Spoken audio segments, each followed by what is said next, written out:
बहुत सारे पेरेंट्स और बच्चों का मेरे पास एक कॉमन क्वेश्चन आ रहा है कि सर कि हमें प्रिपरेशन यूपीएससी कब से स्टार्ट करनी है। ठीक है, कुछ बच्चे मेरे से पूछते हैं सर कि हम 11th में हैं तो चालू कर दें। कुछ बच्चे कॉलेज में होते हैं तो वो पूछ रहे हैं, पेरेंट्स भी पूछ रहे हैं कि सर सही टाइम यूपीएससी का कब से प्रिपरेशन का स्टार्ट है। उसको मैं थोड़ा सा क्लियर कर रहा हूँ, इस क्वेश्चन को मैं।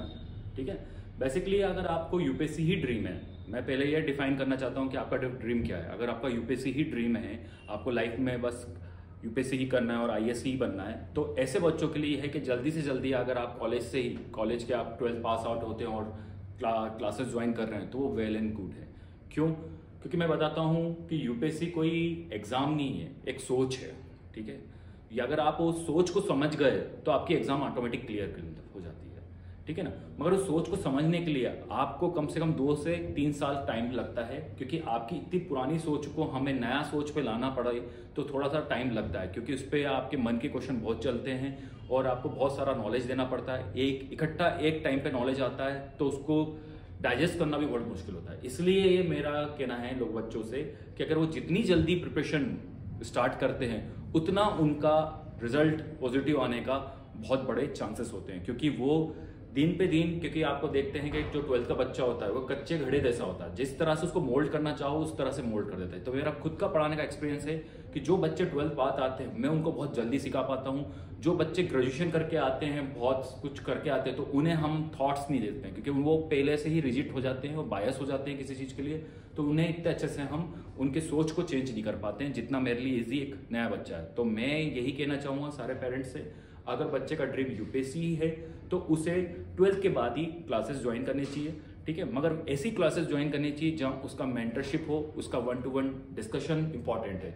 आप 200 से 300 की क्लासेस प्लीज कभी मत ज्वाइन करिए, क्योंकि इतनी बड़ी अगर क्लासेस आप ज्वाइन करते हैं तो बच्चे का आपका कोई क्लास में नाम भी नहीं जानता है, उस बच्चे को कोई पहचानता भी नहीं है, तो फिर वो अपनी सोच कैसे डेवलप करेगा। मैं यहाँ क्लास जल्दी ज्वाइन कराने का इसलिए बोल रहा हूँ क्योंकि यहाँ मुझे सोच डेवलप करनी है। तो सोच तभी डेवलप होगी जब टीचर और स्टूडेंट का कम्युनिकेशन बहुत अच्छा होगा। ठीक है, और वो टीचर और कम्युनिकेशन कब होता है? जब एक कोई स्मॉल क्लास अवेलेबल देता है और पर्सनल अटेंशन देता है। जो टीचर पढ़ा रहा है वही आपको अटेंशन देता है। अगर ऐसा नहीं है कि कोई और आपका मेंटर बन जाए, ऐसा नहीं होता। अगर आपको अच्छा मेंटर मिल जाता है, अच्छा टीचर जो आपको गाइड कर रहा है और आपने शुरू से स्टार्ट कर दिया, तो आपके 99% चांसेस होते हैं यूपीएससी के एग्जाम को क्लियर करने के लिए।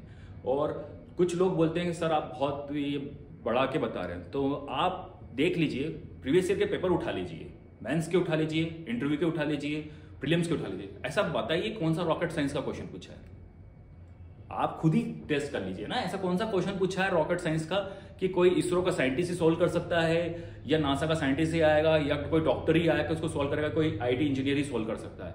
इतना सिंपल क्वेश्चन होते हैं जो एक बेसिक आदमी उसको सोल्व कर सकता है, बस उसकी सोच में थोड़ा सा डिफरेंस चाहिए। बस इसीलिए मैं कह रहा हूं कि अगर आप जल्दी से अगर प्रिपरेशन स्टार्ट करते हैं तो आपके चांसेस उतने उतने बढ़ते जाते हैं।